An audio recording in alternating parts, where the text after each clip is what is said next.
कहानी का नाम हॉन्टेड चौराहा। रात का समय था। आसमान में बादल छाए हुए थे और हल्की हल्की बूंदाबांदी हो रही थी।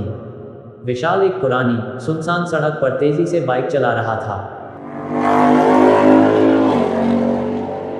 उसकी बाइक की लाइट के अलावा चारों ओर अंधेरा ही अंधेरा था।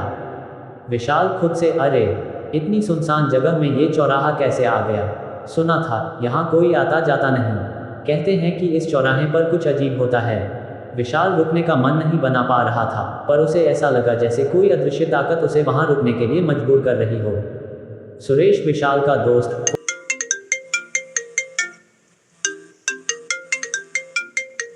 फोन पर, विशाल तू कहाँ है? इतनी रात को इस सुनसान रास्ते पर क्या कर रहा है? विशाल, यार मुझे कुछ समझ नहीं आ रहा। ये चौराहा, यहाँ पर मुझे बहुत अजीब अजीब महसूस हो रहा है, जैसे कोई मुझे देख रहा हो। सुरेश ने हंसते हुए कहा। सुरेश, अरे यार, ये सब तेरे दिमाग का वहम है। रात के अंधेरे में सबको डर लगता है। जल्दी घर आ जा। विशाल, शायद तू सही कह रहा है, पर पता नहीं क्यों इस चौराहे पर रुकते ही मुझे ऐसा लगा जैसे मेरी आत्मा डर से कांप रही हो। तभी अचानक एक ठंडी हवा का झोंका आया और विशाल की बाइक खुद ब खुद बंद हो गई। विशाल का दिल जोर जोर से धड़कने लगा। चारों तरफ गहरी खामोशी थी। विशाल धीरे से कांपते हुए, यह क्या हो रहा है? बाइक क्यों बंद हो गई? यहाँ कोई है? उसने चारों ओर देखा, लेकिन कोई नहीं था। उसे लगा जैसे कोई उसे छूने की कोशिश कर रहा हो। विशाल के हाथ पैर ठंडे हो गए। कुछ ही क्षणों में विशाल को एक औरत की धीमी सी चीख सुनाई दी। वह चीख उसके कानों में ऐसे गूंजी जैसे वह बहुत करीब हो।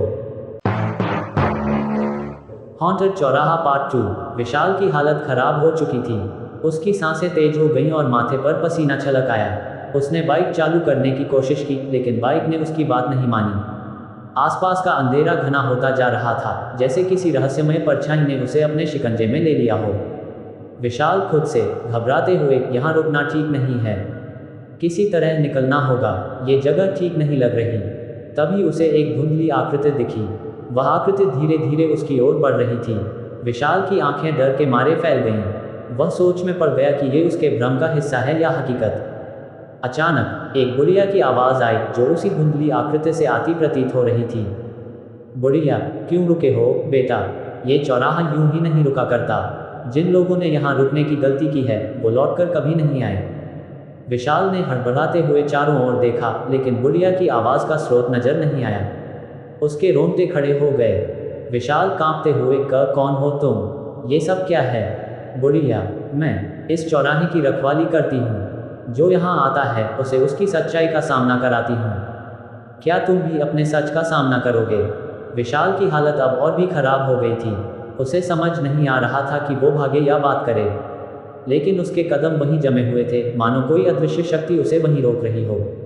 विशाल, मुझे जाने दो। मैं यहाँ सिर्फ गलती से आया हूँ। मैं तुम्हारा कुछ नहीं जानता। बुढ़िया हंसते हुए, यहाँ कोई भी गलती से नहीं आता। तुम्हारे मन में छुपे डर को खींच लाने के लिए ये चौराहा तुम्हें अपने पास बुला लाया है। चलो, अपने अतीत की सच्चाई का सामना करो। अचानक आसमान में बिजली चमकी और उस रोशनी में विशाल ने देखा कि उसके सामने वही बुढ़िया खड़ी थी, झुकी हुई कमर, सफ़ेद बाल और लाल आंखों से उसे घूरती हुई। बुढ़िया की आंखों में एक गहरी कहानी थी, मानो उसने अनगिनत लोगों के राज छुपा रखे हों। विशाल डरते हुए, कौन हो तुम? तुम मुझसे क्या चाहती हो? बुढ़िया, मैं वही हूँ जो सबके डर को सामने लाती है। हर किसी के दिल में एक गहरा राज होता है और इस चौराहे का काम है उन राजों को बाहर लाना। तुम कुछ छुपा रहे हो, नहीं? विशाल को उसके शब्दों ने अंदर तक झकझोर दिया। उसके चेहरे पर डर और घबराहट के मिश्रण ने उसकी बेचैनी को और भी बढ़ा दिया। उसे महसूस होने लगा कि शायद बुढ़िया उसकी किसी छिपी हुई सच्चाई को जानती है। विशाल अंदर ही अंदर घबराते हुए, नहीं, ऐसा कुछ नहीं है। बुढ़िया, झूठ मत बोलो। इस चौराहे पर कोई झूठ नहीं चलता। चलो, बता दो वो सच जो तुम सबसे छुपा रहे हो। अचानक विशाल के दिमाग में अपने पुराने दिनों की कुछ धुंधली तस्वीरें आने लगी। वो कुछ साल पहले का एक हादसा, जिसके बारे में उसने किसी को नहीं बताया था। हॉन्टेड चौराहा पार्ट 3 अंतिम भाग। विशाल का दिमाग अब अतीत की कड़वी यादों में डूब चुका था। उसे याद आया कि कुछ साल पहले उसने एक हादसे में एक आदमी को चोट पहुंचाई थी और वह अपनी गलती से भाग गया था। वो डर उसे आज भी सताता था और अब इस चौराहे पर बुढ़िया की बातों ने उस दर्दनाक घटना को फिर से जिंदा कर दिया था। विशाल अंदर ही अंदर कांपते हुए खुद से, नहीं, ये सब मेरा डर है, ये सब सच नहीं हो सकता। बुढ़िया, सच से भाग नहीं सकते बेटे। इस चौराहे पर हर इंसान को उसकी असली सच्चाई का सामना करना पड़ता है। क्या तुम इस पाप का प्रायश्चित करोगे या हमेशा की तरह भागोगे? विशाल ने अपने हाथ जोड़ लिए। उसके चेहरे पर डर और पश्चाताप के आंसू छलक पड़े। विशाल, मैंने गलती की थी, लेकिन मुझे माफ कर दो। मैं सचमुच पछता रहा हूँ। अगर मैं समय को वापस ला सकता तो उस आदमी की मदद करता। बुढ़िया मुस्कुराई, लेकिन उसकी मुस्कान में एक रहस्यमय शांति थी। अचानक उसके चारों ओर एक तेज चमक पैदा हुई और वह धीरे धीरे गायब होने लगी। बुढ़िया, मुझे तुम्हारा पछतावा दिखाई दे रहा है। सच्चाई का सामना करोगे तो ये चौराहा तुम्हें माफ कर देगा। पर याद रखना, जीवन में हर गलती का मोल चुकाना पड़ता है। विशाल ने सर झुका लिया। वह उस दर्दनाक घटना को स्वीकार कर चुका था और खुद से वादा किया कि वह अपनी जिंदगी को एक नया मौका देगा, दूसरों की मदद करेगा और कभी किसी के साथ गलत नहीं करेगा। जैसे ही विशाल ने ये निर्णय लिया, उसकी बाइक अपने आप स्टार्ट हो गई।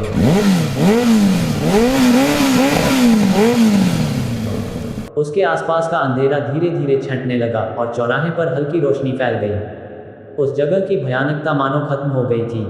विशाल खुशी और राहत में खुद से, शायद इस चौराहे ने मुझे माफ कर दिया। शायद अब मैं इस डर से आज़ाद हो गया हूँ। वह बाइक पर बैठा और तेजी से वहाँ से निकल गया। जब वह अपने शहर के रास्ते में पहुँचा तो उसे महसूस हुआ कि उसके दिल का बोझ अब हल्का हो चुका है। वह नई शुरुआत के लिए तैयार था और मन ही मन उसने उस बुढ़िया का धन्यवाद किया जिसने उसे उसकी सच्चाई का सामना करने का साहस दिया। अंतिम दृश्य। अगली सुबह विशाल अपने दोस्तों से मिला और उन्हें अपने अनुभव के बारे में बताया। सभी को उसकी कहानी पर विश्वास नहीं हुआ, लेकिन विशाल जानता था कि उसने एक डरावने सच का सामना किया और खुद को बदलने का फैसला किया। कहानी का अंत एक नए सबक के साथ हुआ, सच्चाई से भागने का कोई फायदा नहीं होता। जो भी हो, उसका सामना करना ही सच्ची मुक्ति है। इस प्रकार हॉन्टेड चौराहा की कहानी एक सुखद और सकारात्मक मोड़ पर समाप्त होती है, जहां विशाल ने अपने डर और अपराध बोध को दूर किया और एक नई शुरुआत की। दोस्तों, यह कहानी आप सबको पसंद आई हो तो वीडियो को लाइक करें, चैनल को सब्सक्राइब करें और अपने दोस्तों के साथ शेयर करें। धन्यवाद।